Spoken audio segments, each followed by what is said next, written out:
ভগবান এই দেহ ক্ষেত্রে আছে ততক্ষণ পর্যন্ত আমি আছি। যেদিন আমার দেহ ছেড়ে ভগবান চলে যাবে সেই দেহটা হয়ে যাবে মৃত লাশ। হয় আগুনে পুড়িয়ে ফেলবে, না হয় জলে ভাসিয়ে দিবে, না হয় মাটির নিচে পুঁতে ফেলবে। ভগবান আসে বলেই আমি আসি, কিন্তু আমি ভগবানকে দেখি না। এটাই কিন্তু আমাদের প্রত্যেকের জানা উচিত।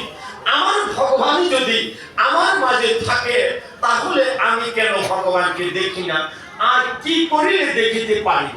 এই দুইটা কথা, কেন দেখি না, কি করিলে দেখিতে পারিব। তাই চৈতন্য চরিতামৃত সিদ্ধান্ত দিয়েছে চেতরূপ দর্পণ।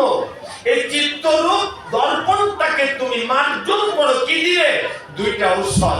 একটা হলো আপনাদের এই সাধুগুরু বৈষ্ণবের সঙ্গ। যার জীবনে সাধুগুরু বৈষ্ণবের সঙ্গ নাই, সে ঘরে বসে বসে যত প্রকার অষ্টাঙ্গিক যোগ সাধনা করুক না কেন, সাধু গুরুর কৃপা ব্যতিরেকে গোবিন্দকে দর্শন করার, গোবিন্দকে পাওয়ার কোনো ব্যবস্থা নাই। তাই লালন ফকির বলেছিল, কবে সাধু চরণ ধুলি মোর লাগিবে ওরে, কবে সাধু চরণ ধুলি মোর লাগিবে গায়। ওই সাধুর কৃপা, সাধুর অঙ্গের পরশ, সাধুর চরণের ধুলা যতক্ষণ পর্যন্ত আমার এই অঙ্গের মধ্যে না লাগবে ততক্ষণ পর্যন্ত আমার এই চিত্তরূপে দর্পণ মার্জিত হবে না। আর কি বলেছে? হরে কৃষ্ণ কৃষ্ণ কৃষ্ণ জয় রাধে। আরেকটা ঔষধ হলো হরিনাম। আরেকটা ঔষধ হলো হরিনাম। এক ঔষধ হলো সাধুগুরু বৈষ্ণবের কৃপা, আরেকটা ঔষধ হলো হরিনাম। তাই চৈতন্য চরিতামৃতে স্পষ্ট করে বলেছে, কৃষ্ণ ভক্তির জন্মমূলক হয় সাধুর সঙ্গ। যার জীবনে সাধুর সঙ্গ নাই তার মধ্যে কৃষ্ণ প্রাপ্তি আশা করা যাবে না। তাই আপনাদের চরণে নিবেদন করব, আমরা এই জগতের প্রতিটা মানুষ কিন্তু সুখ চাই, না কি সুখ চাই তো বাবা? কিন্তু আসলে যে কোথায় গেলে আমি সুখী হতে পারবো, সুখের ঠিকানা কোথায় আমি সেটা জানি না। তাই শাস্ত্রে বলেছে, সাধু সঙ্গ সুখম সুধা যত্র নিবাস কালো সংসার মহা দুঃখার নবম তাবৎ ত্যাগ ফলাশ্রয়।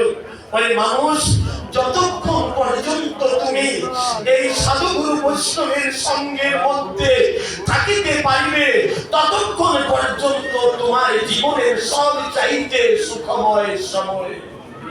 যখন এই সাধুর সঙ্গ পরিত্যাগ করে এই দরজার বাহিরে চলে যাব, প্রত্যেকটা মানুষের হৃদয়ে আগামী দিন কি করব কি করব না নানা প্রকার জাগতিক চিন্তাগুলো অটোমেটিকলি এসে যাবে।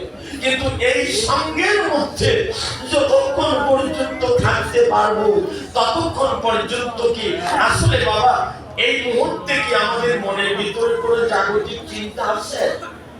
কেন নাই? ওই যে ভগবান বলেছে, সাধু সঙ্গ সুখম সুধা যত্র নিবাস কালো। যতক্ষণ পর্যন্ত এই সাধুগুলোর সঙ্গের মধ্যে তুমি থাকবে, অনন্ত অনন্ত জ্বালা যন্ত্রণাও যদি তোমার মধ্যে থাকে, ওই জ্বালাগুলোর থেকে দূরীকরণ করে তোমাকে সাধুর সঙ্গের মাধ্যমে এনে তোমার চিত্তটাকে বিমূল করে দেব, শীতল করে দেব, যাতে করে জাগতিক জগতের কোন চিন্তা তোমার মধ্যে না আসে। তাই আমি আপনাদের চরণে অনুরোধ করব, যদি জীবনে কেউ সুখ পেতে চান বেশি বেশি করে এই সাধুগুরু বৈষ্ণবের সঙ্গ করবেন। এই সাধুগুরু বৈষ্ণবের সঙ্গ না করে আপনি ঘরে বসে ভগবানকে পাবেন না। এবার বলছে কি? এবার বলছে আরেকটা ঔষধ হলো হরিনাম।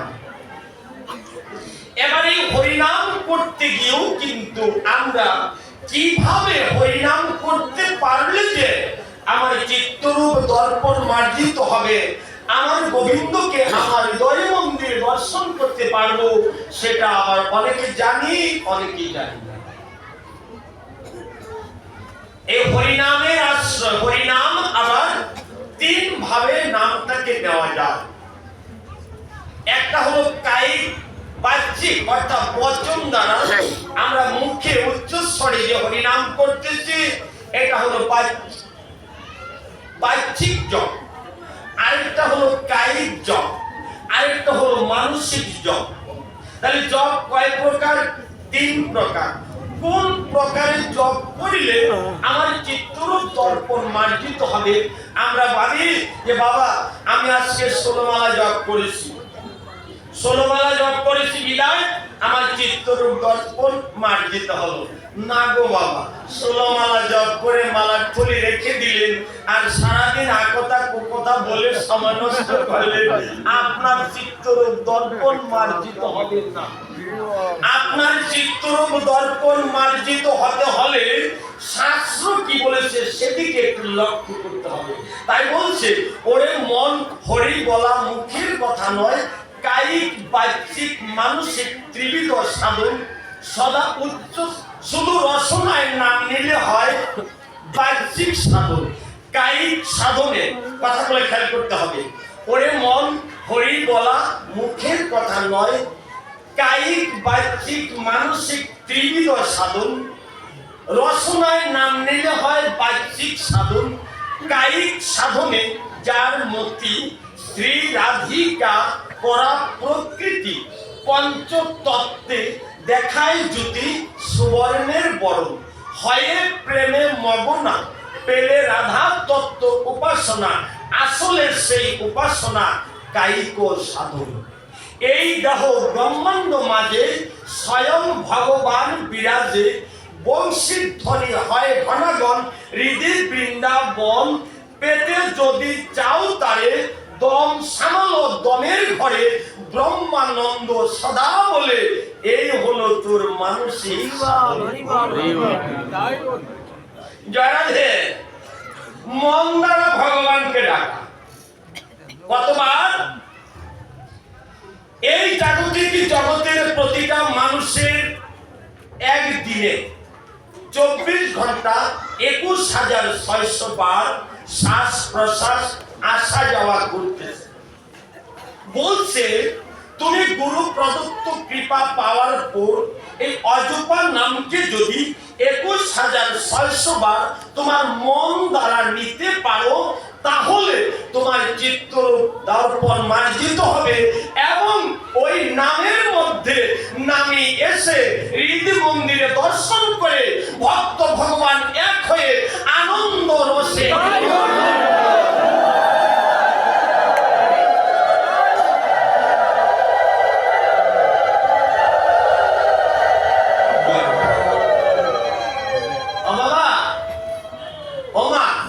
আপনি করেমালা জপ করলেন, গোবিন্দ এমনটা না করলো আপনার হাত রস হয়ে গেল, আপনার কি জপ চলবে?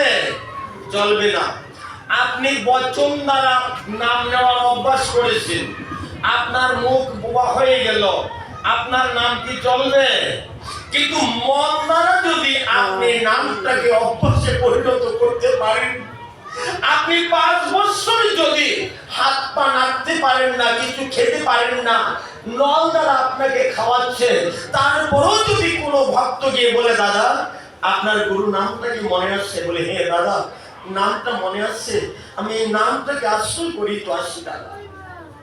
তাই বলছে আমার হাতের দরকার না, আমার মুখের দরকার না, আমার মন দিয়ে যতক্ষণ পর্যন্ত আমরা এই হরিনামকে আশ্রয় করতে না পারবো, 21,600 বার শ্বাস প্রশ্বাস আসা যাওয়ার সাথে সাথে যতক্ষণ পর্যন্ত আমার গোবিন্দের নামকে আমি নিতে না পারিব, ততক্ষণ পর্যন্ত আপনি গোবিন্দেরকে পেতে এবং চিত্তরূপ দর্পণ মার্জিত হতে কষ্ট হয়ে যাবে। তাই আমি জানি না আমার এই কথাটাকে আপনারা কতটুকু হৃদয় দিয়ে ধারণ করবেন। আমি আপনাদের পায়ে ধরে অনুরোধ করব, এই জগতে এসেছি, আমার যে আসবো, আবার যে ভগবানকে ভজন করার সুযোগ পাবো, সে কথা ভ্রান্ত। তাই অন্তত পক্ষে মন দ্বারা ভগবানকে পাওয়ার জন্য চেষ্টা করে দেখেন। এই যে মহাপ্রভুর পার্শ্বদ ভক্ত রূপ সনাতন চৈতন্য চরিতামৃতের মধ্য লীলার ঊনবিংশ পরিচ্ছেদে এরকম গোস্বামী এবং সনাতন গোস্বামীর যে নাম সাধন, ওই সাধনার কথা চিন্তা করলেন। বাবা, আজ নিজেকে নিজে ভাবি যে প্রভু, আমার মতো নিকৃষ্ট, আমার মতো পাপে এই জগতের বুকে কেউ নাই। কেমন দেখেন, অষ্টপ্রহর তাদের জীবনে কি বলছে? অষ্টপ্রহর কৃষ্ণ ভজন চারি দ্বন্দ্ব শয়নে। অষ্টপ্রহর কৃষ্ণ ভজন করে। অষ্টপ্রহর আর দণ্ড কি? ৮ প্রহর হলো একদিন, আর ৬০ দণ্ডে হলো একদিন। ৩০ দণ্ডে দিবা, ৩০ দণ্ডে রাত্রি, প্রতি ২৪ মিনিটে এক দণ্ড। তাই কি বলছে, তারা কেমন নাম সাধন করে? বলে ৫৬ দণ্ড রাত্রি দিনে রাধা কৃষ্ণ গুণখানে ক্ষণ কালো ব্যর্থ নাহি যায়। তাইলে দিনে মাত্র ৪ দণ্ড তারা ঘুমায়। ৪ দণ্ড হলো ৯৬ মিনিট। এখনকার ডাক্তার বাবুদের কাছে যদি আমরা যাই, বলে বাবা আপনি ৬ থেকে ৮ ঘন্টা যদি না ঘুমান তাহলে আপনার স্বাস্থ্য ভালো থাকবে না। কিন্তু সেরূপ সনাতন মাত্র ৯৬ মিনিট দিনে ঘুমানোর পরও তাদের দেহের মধ্যে কোনো রোগ ছিল না। প্রশ্ন রাখা হলো তাদের কাছে, তার উত্তরে আসলো, যদি কোনো ভক্ত ভগবানের চিন্তায় সারা দিনে ১ মিনিটও না ঘুমায়, ভগবান তার দেহের মধ্যে কোনো ব্যাধি দেবে না। কারণ সে সার্বক্ষণিক ভগবানের চিন্তায় মগ্ন। আর জাগতিক জগতের চিন্তা করে করে যদি আপনি ১ রাত্র, ২ রাত্র, ৩ রাত্র না ঘুমান, পরবর্তীতে ৪ দিনের দিনে দেখা যাবে যে আপনার বিশেষ একটা রোগ ধরা পড়ে গেছে, আপনি আর চলতে পারবেন না। তাই আমি আপনাদের চরণ করব, জাগতিক জগতের চিন্তাটাকে বর্জন করে ভগবতী চিন্তায় মগ্ন হয়ে এই ২১,৬০০ বার শ্বাস প্রশ্বাস আসা যাওয়ার সাথে সাথে যদি কেউ গোবিন্দ নাম নিতে পারেন, তাহলে ওই নাম আপনার চিত্তকে পরিশুদ্ধ করে দেবে এবং প্রতিনিয়ত ভক্ত ভগবানের মিলন আপনি ঘটাতে পারবেন।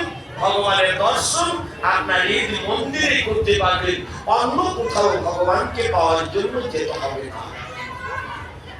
তাই বাবা কি বলেছে, ৫৬ দণ্ড রাত্রি দিনে রাধা কৃষ্ণ গুণাখানে এই মতো সদায় গুয়ায়, মানে এইভাবে চলছে। তার পরবর্তী পদে লেখা হলো কি, চারি দণ্ড শ্রুতি থাকে স্বপনে গোবিন্দ দেখে ক্ষণ কালো ব্যর্থ নাহি যায়। ওই যে ২৪, ৪, ২৪, ৯৬ মিনিট ঘুমায়, ওই ঘুমের মাঝে ভগবানের লীলা কথা স্মরণ করে। দেখবেন আপনারা অনেকে না স্বপ্নে দেখেন কি, আরে আমি স্বপ্নে করে না আজকে ওই নরসিংদী গোপীনাথ আশ্রমে ভাগবত কথা শুনতে গেছি, আমি স্বপ্নে করে না অমুক জায়গায় গুরুদেব আসছে, গুরুদেবের সঙ্গ পেয়েছি, সেবাতে গেছি। আবার আমি স্বপ্নে করে না আমি বৃন্দাবন পরিক্রমা করে আসছি। বাবা স্বপ্নে দেখে না, আপনারা জানেন না, এই স্বপ্নের মধ্যে পড়েও যদি আপনি গোবিন্দ লীলা আপনি দর্শন করতে পারেন, আপনি ভক্ত সঙ্গ করতে পারেন, ভগবান বলছে এতেও তোমার গোবিন্দ ভজন হয়ে গেল, তার জন্য আমি তোমাকে তোমার প্রাপ্য ফল দিতে বাধ্য। স্বপ্নে দেখছে, স্বপনে স্বপনে, কিন্তু বাস্তবে না। তারপরও গোবিন্দ বলছে ওই যে স্বপনে ভক্ত সঙ্গ করেছো, এই স্বপ্ন যুগে ভক্ত সঙ্গ করার বিনিময়েও আমি তোমাকে তোমার প্রাপ্য ফল দেব। তাই বলছে স্বয়নে স্বপনে কিবা জাগরণে যদি ওই ভগবানের নাম দমের ঘরে বসাতে না পারি, তাহলে অন্য কোন সাধনার দ্বারা আপনার চিত্তর দর্পণ মার্জিত হবে না। তাই শুধু ভক্তবৃন্দ, আপনাদের চরণে বলে যাই, দয়া করে মন দিয়ে ভগবানকে ডাকার অভ্যাস করুন। দেহ দিয়ে না, বদন দিয়ে না, মন দিয়ে। কারণ ভগবান চায় কি? ভগবান চায় আপনার মন। ভগবান আপনার দেহের শুনতে চায় না, চায় আপনার মন। তাই শুধু ভক্তবিন্দু, এই হরিনামের আশ্রয় আমাদের কি করতে হবে? তাই দেখেন, এই হরিনামের আশ্রয় যদি করতে পারি, তাহলে এই বড় বন্ধন থেকে মুক্তি লাভ করে ভব নদীর পাড়ে গিয়ে আমাদেরকে আর দাঁড়িয়ে থাকতে হবে না। কারণ এই জগতের প্রতিটা মানুষ কিন্তু আমরা ওই ভব নদীর পাড়ে একদিন দাঁড়াতে হবে। কিন্তু কি নিয়ে যেতে পারলে যে ওই ঘাটের মাঝি আমাকে ভব নদী পার করে তার নিত্য ধামে আমাকে নিয়ে যাবে, সেই কথাটা এই দুইটা কথার মধ্যে লুকিয়ে আছে। আপনি যদি অনেক অনেক টাকা নিয়ে যান, বলে বাবা আমার ছেলে আমাকে 5 লক্ষ টাকা দিয়েছে, এই নাও টাকা, আমাকে ভব নদী পার করে দাও। ঘাটের মাঝি বলবে, বাবা রে, জাগতিক টাকা এই ঘাটে চলে না। যদি তোমার জীবনে কোনো হরি নামে করে থাকো, তুমি বলো ওই হরি নামের গুণে আমি বিনা পয়সায় তোমাকে ভব